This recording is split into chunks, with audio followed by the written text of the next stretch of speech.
बिस्मिल्लाहिर्रहमानिर्रहीम। अस्सलाम वालेकुम। Welcome to Arsam's cuisine. आज मैं बना रही हूँ गाजर और मूली का पानी वाला अचार। तो रेसिपी को स्टार्ट करने से पहले आप लोगों से रिक्वेस्ट है कि प्लीज़ मेरे चैनल को सब्सक्राइब कर लें और साथ ही लगे हुए बेल आइकन पे भी क्लिक कर लें ताकि मेरी हर न्यू वीडियो का नोटिफिकेशन आपको सबसे पहले मिल जाए। और अगर आपको मेरी वीडियोज़ पसंद आती हैं तो लाइक करना मत भूलिएगा।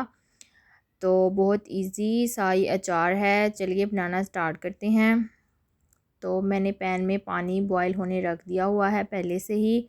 अब इसमें जाएगी मूली और गाजर और इसको जो है हम थोड़ी देर पकाएंगे कि ये थोड़ी सॉफ्ट हो जाएं। तो तब तक हम जो है इसमें मसाले इनको थोड़ा जो है रोस्ट करेंगे। 1 टेबलस्पून मैंने ऐड किया धनिया, 1 टेबलस्पून सौंफ और 1 टीस्पून मेथी दाना और 1 टीस्पून ही इसमें आया गया ये राई दाना।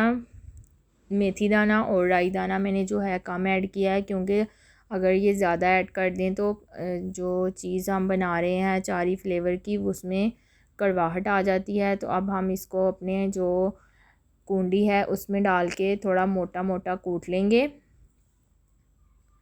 तो इसको हमने जो है बिल्कुल पाउडर फॉर्म में नहीं करना, बल्कि इसको हमने थोड़ा मोटा मोटा ही रखना है जैसा कि अचार में होता है।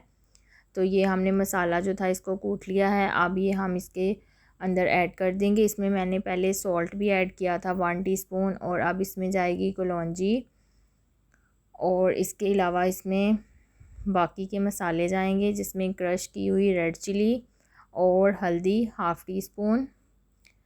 तो ये सारे इसमें मैंने अचारी मसाले जो हैं वो ऐड किए हैं। तो अब हम इसको पकाएंगे थोड़ी देर और बहुत ही ये कलरफुल सा अचार हमारा बनेगा। और 3 से 4 मैंने इसमें अचारी मिर्चें जो थी वो ऐड कर दी हैं ताकि कलर जो हैं वो और ख़ूबसूरत से नज़र आएँ। और इसको थोड़ी देर मैं ऊपर से कवर करूँगी।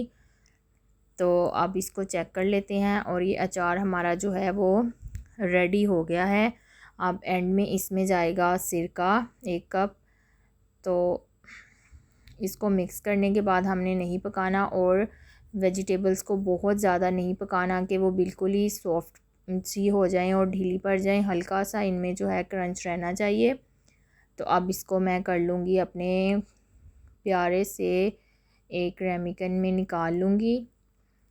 तो बहुत इजी सा ये अचार है, इसको आप हफ्ते 10 दिन के अंदर जो है कंज्यूम कर सकते हैं।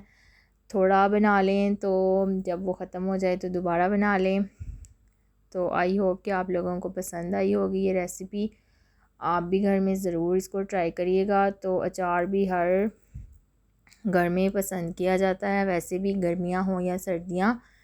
तो अब इसमें जो है ऑयल डालने की कोई ज़रूरत नहीं है, आप पानी वाला अचार भी बना सकते हैं। वैसे भी आजकल बहुत अच्छी गाजर और मूली का सीज़न है, तो ज़रूर इसको घर में ट्राई करिएगा और मुझे बताइएगा कि कैसा लगा आपको ये अचार और मेरी रेसिपी कैसी लगी। अपना और अपने घर वालों का ढेर सारा ख्याल रखें। Take care. अल्लाह हाफिज़।